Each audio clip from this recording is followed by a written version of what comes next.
అనకాపల్లిని అందాలపల్లిగా తీర్చిదిద్దుతానని గత పాలకులు, అంతకు ముందున్న పాలకులు మున్సిపాలిటీ నుండి విశాఖలో గ్రేటర్ విశాఖలో కలిపోవని అంత ముందు పాలకులు డబ్బాలు బేరాలు పలుకోవడం తప్ప ప్రస్తుతానికి ఏమీ కనిపించలేదు. ఇప్పుడు అనకాపల్లి నూతనంగా జిల్లాగా గత ప్రభుత్వం హయాంలో అయ్యింది.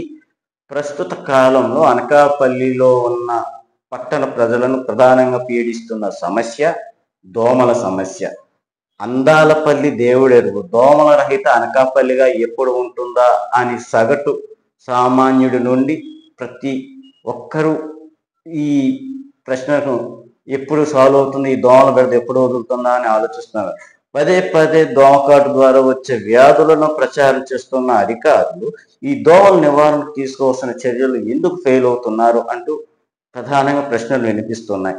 ముఖ్యంగా అనకాపల్లిలో ఆరు బయట ప్రశాంతంగా కూర్చోవాలంటే భయం, దోమలు దండయాత్ర చేస్తాయని. ఇంట్లో ఫ్యాన్ వేసుకోకుండా ఉందామంటే భయం, దోమలు దండయాత్ర చేస్తాయని. ఇన్ని భయాలతో బ్రతుకుతున్న ప్రజలకు ఎప్పుడు దోమల నుండి విముక్తి లభిస్తుందా అంటూ ప్రజలు ఆలోచిస్తున్నారు, ప్రశ్నిస్తున్నారు. గ్రేటర్లో విలీనమైనప్పటికీ కూడా దోమల సమస్య వదలకపోవడం పాలకుల నిర్లక్ష్యం, అలాగే అధికారుల నిర్లక్ష్యానికి పరాకాష్ఠగా నిలుస్తుంది.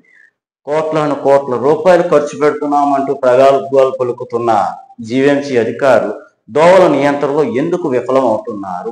అందాలపల్లి ఎప్పుడవుతుందంటే దోమలు లేని రాజ్యంగా ఉన్నప్పుడే. డ్రైనేజీ సిస్టమ్, అలాగే డంపింగ్ యార్డ్ ఎప్పటికప్పుడు చెత్తను తీస్తున్నప్పటికీ దోమలు ఎందుకు విపరీతంగా పట్టణ వ్యాప్తంగా పెరిగిపోతున్నాయి? దీనిని నివారించడం అధికారులు ఎందుకు ఫెయిల్యూర్ అవుతున్నారు?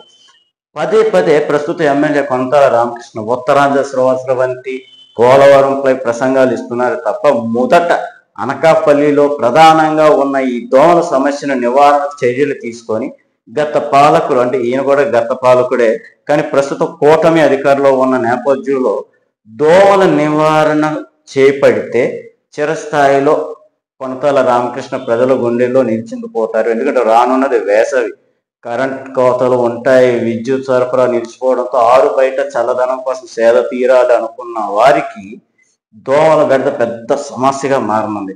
ఈ అన్ని దృష్టిలో ఉంచుకొని MLA Kontala Ramakrishna, GVMC zone commissioner, కార్పొరేటర్లు దోమల నివారణకు తూతూ మంత్ర పిచికారి కాకుండా శాశ్వత పరిష్కారం చూపించాలని క్వశ్చన్ మీడియా నుండి కోరుతున్నాను.